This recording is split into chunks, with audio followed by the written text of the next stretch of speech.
So now I'm going to go ahead and use the tube form figure that I've established already and draw some perspective. So I've got this figure uh, angled towards the viewer, the legs extended out backwards, and now I'll foreshorten both arms out, longer in the forearm than the back of the arm, longer in the hand. His other arm, I'm going to draw actually much shorter than the arm that I've just drawn because it's foreshortened a great deal more because it's coming directly towards you as opposed to the other arm that's actually pointed toward and away. Toward and away.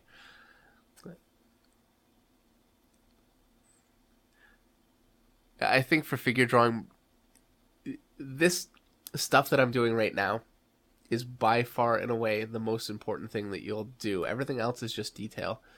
Even the anatomy to a certain extent is detail on top of this simplified form.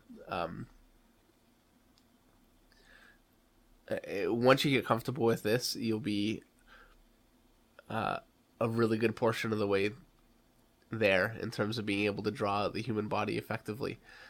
But it's not just really a matter of learning how to draw this simple form. It's a matter of learning how to use this simple form in order to draw figures in a lot of different perspectives, and doing a lot of different things. Figures swimming or sitting and eating dinner or driving a car or punching or the wide range of things that people do.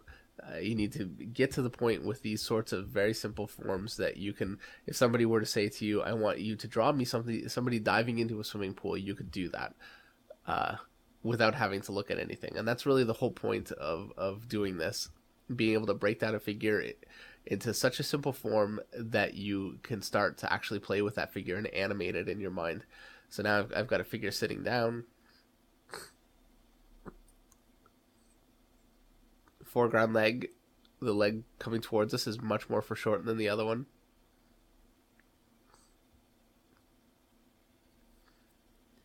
And these take so little time to draw that once you start to get comfortable with them, I think you'll find that they're very relaxing to do. They can be kind of cathartic. You can just sit down and fill a whole sketchbook with them. And I recommend that you do that because that is what makes the difference between a dynamic artist and an artist that it really isn't quite as dynamic.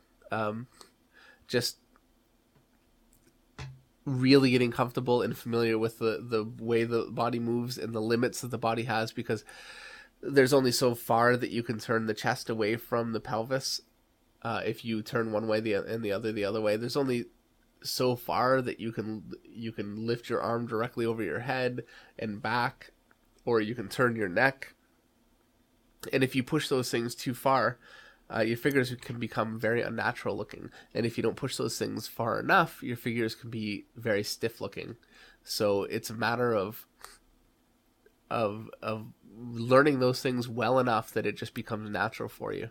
And my only really real way of knowing how to do that is to just keep drawing these things. I'm just making these up out of my head, but these all really come from my background, my artistic background. They're all figures that I've become comfortable with from looking at other artists and looking at life and frankly looking at other artists. I mean, I'm really not the sort of artist that draws life. It's really not what I'm about. I think there's enough life around us. I'm a cartoonist, and I want to draw a cartoon fantastic environment. So what I want to do is develop a figure that's effective enough to get that across, but fantastic enough to still make it interesting. And so in order to do that, I've looked at a lot of different artists, and I found one of the best ways to really get better with your figure drawing is to just pick an artist that you like, that you feel like it really draws dynamic figures that really work for you and represent maybe some of the direction that you want to go in, and then just go through their work and and copy out what you see in these simple forms, panel by panel, if it's a comic book or whatever it happens to be. But I recommend a comic book, really. If you pick an artist that's very dynamic, you'll start to pick up some of their tricks. And if you do this enough, if you do this for months and fill sketchbooks, eventually you will become very good at drawing dynamic figures. It's something I think every single artist could benefit from, and far more important than being able to draw nice shadowing or rendering. Being able to draw figures that get emotion across with their body is the most important thing.